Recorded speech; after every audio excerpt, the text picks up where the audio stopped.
الأرجوزة الميئية في ذكر حال أشرف البرية، نظم علي بن محمد بن أبي العز الحنفي رحمه الله تعالى. قال رحمه الله تعالى: بسم الله الرحمن الرحيم. فبعد شهرين انشقاق بطنه، وقيل بعد 4 من سنه، وبعد 6 مع شهر جاء، وفاة أمه على الأبواء، وجده للأب عبد المطلب، بعد 8 مات من غير كذب.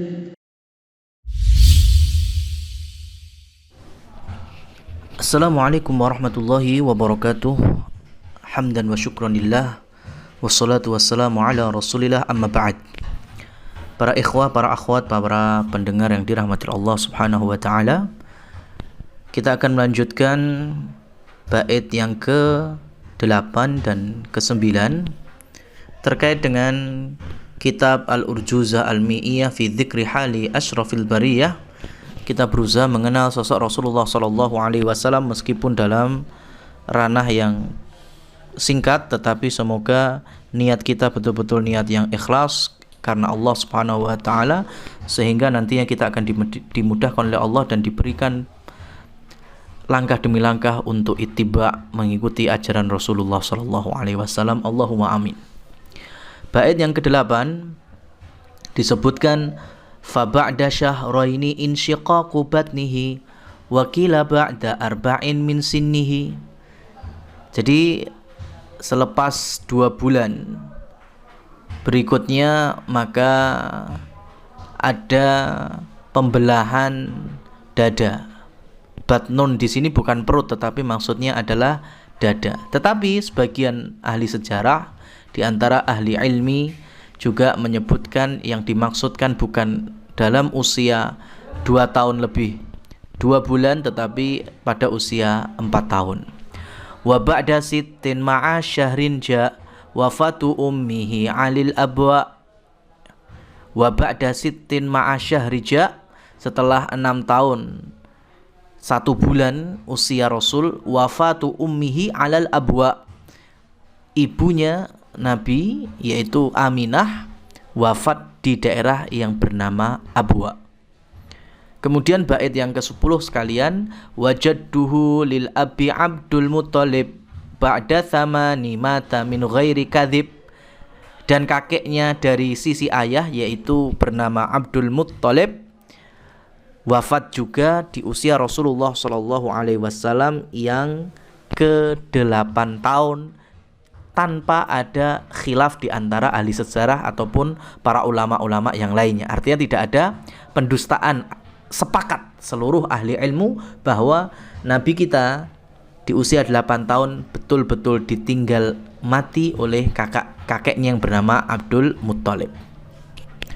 Baik, kita akan jelaskan sedikit dari bait yang ke-8 yang dimaksud dengan insyiqaqu sadr, yaitu pembelahan dada Nabi SAW dilakukan oleh malaikat Jibril alaihissalam, dan pendapat yang dibawakan di sini antara lain 2 bulan sepeninggal Halimah Asy-Sya'diyah membawa Rasul di sisi Aminah.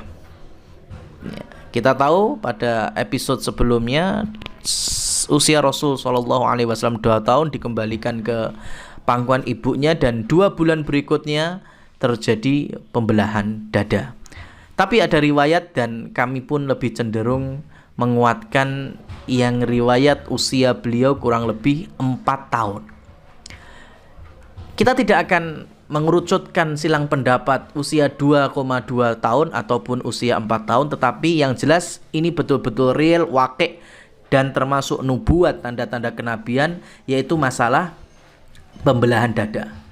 Karena riwayat ini ada di dalam Sahih Muslim dari Anas bin Malik.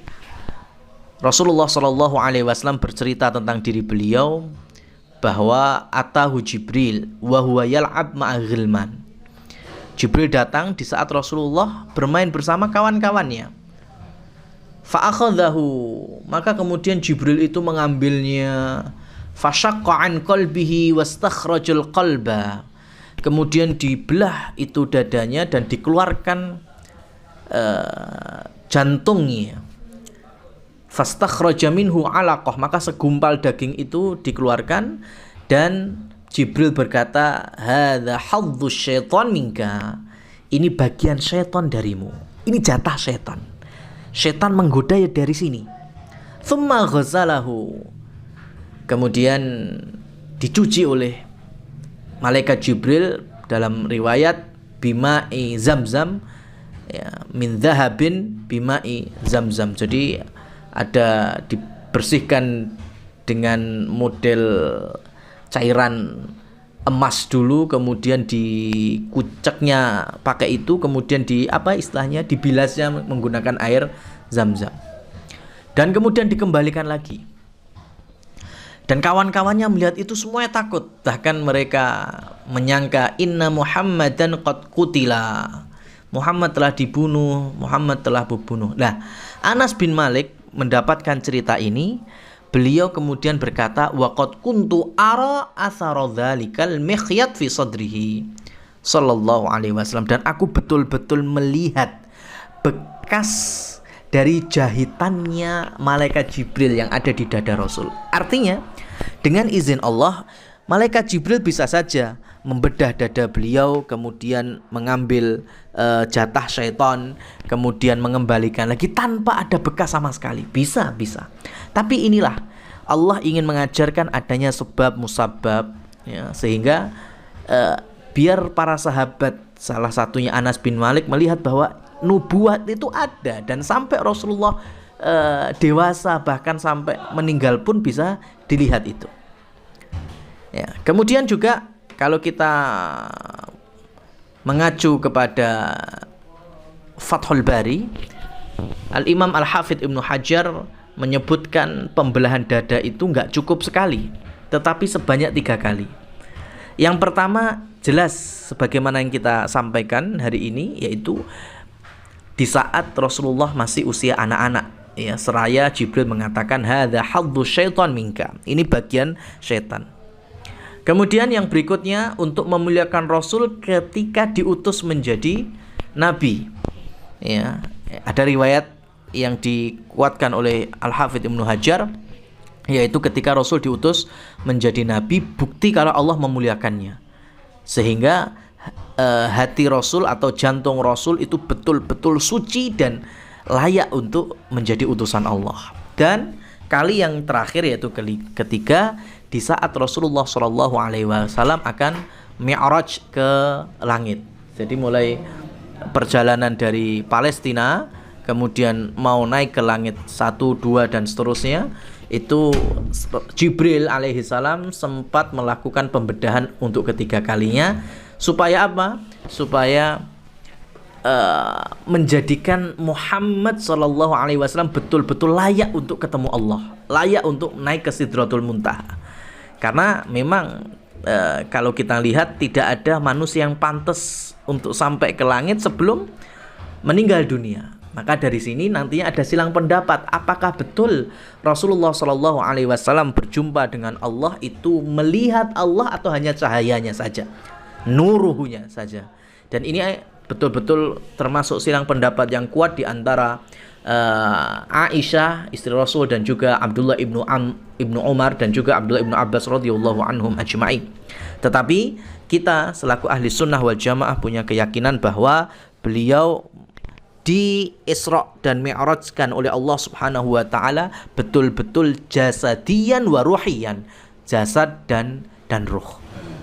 Nah, ikhwah akhwat yang dirahmati Allah Subhanahu wa taala, ada pelajaran yang lain, ya, bahwa kenapa di usia kanak-kanak ini, ambillah di usia 2,2 tahun atau 4 tahun, kemudian dibersihkan jatahnya setan. Ini pelajaran bagi kita yang memiliki anak-anak di usia itu, agar menjauhkan mereka dari godaan-godaan setan atau elemen-elemen syaitaniyah. Artinya, keluarkan itu semuanya, jauhkan anak-anak. Jangan kemudian anak-anak akrabkan dengan setan-setan, seperti hanya mungkin dengan nyanyian-nyanyian, lagu-lagu, musik-musik, permainan-permainan yang menyia-nyiakan. Jangan. Kalau bisa jauhkan itu semuanya. Anggap di bawah usia 5 tahun anak-anak tidak mengenal joget-joget, tari-tarian, jahiliyah, musik-musik, lagu-lagu, ya, dan perkara-perkara sia-sia lainnya. Insya Allah di perkembangan berikutnya anak-anak juga akan terjauhkan dari model-model semacam itu. Kemudian bait yang ke-9, wa ba'da sittin ma'asyahri ja'i wafatu ummihi 'alal abwa. Jadi usia 6 tahun Rasulullah SAW diajak oleh ibunya untuk kemana? Untuk menziarahi kuburan ayahnya yang ada di Yasrib atau Madinah. Dan selepas itu di daerah yang tidak jauh dari Madinah, yaitu di kota Abwa, Rasulullah SAW mendapati kesedihan, yaitu ibunya sakit dan meninggal di sana. Dan ini real sekali karena Rasulullah SAW di dalam sabda beliau, inni ataitu qabra ummi Muhammadin fasa'altu rabbi asy-syafa'ata. Aku sesungguhnya pernah mendatangi kuburan ibuku. Jadi ini ketika beliau sudah menjadi nabi, ya. Dan beliau masih ingat kuburan ibunya ada di Abwa. Kemudian aku memohon Allah syafaat. Dan ternyata mana'ani Allah melarangku untuk memintakan syafaat terhadap ibuku. Ini berarti bahwa ibu Nabi kita meskipun dari rahim yang termulia, yaitu rahimnya Aminah, tetapi kita tidak bisa mempermudah bahwa Aminah itu termasuk golongan orang-orang yang istilahnya bisa jadi dapat syafaat nanti di akhirat, bisa jadi dapat keringanan dan seterusnya. Dan tidak ada acuan yang semacam itu. Bahkan rata-rata hadis-hadisnya menjelaskan bahwa ayah ibunya Rasulullah SAW belum menikmati lezatnya tauhid. Wa inni kuntu nahaitukum an ziyaratil kubur fazuruha. Dulu aku melarang kalian untuk berziarah kubur, maka sekarang berziarah kubur dengan niat dzikrul maut, dzikrul akhirah, dan juga doa untuk si mayit. Nah, dari sini ada pelajaran bahwa jangan sesekali memutuskan hubungan nasab antara anak dengan orang tuanya.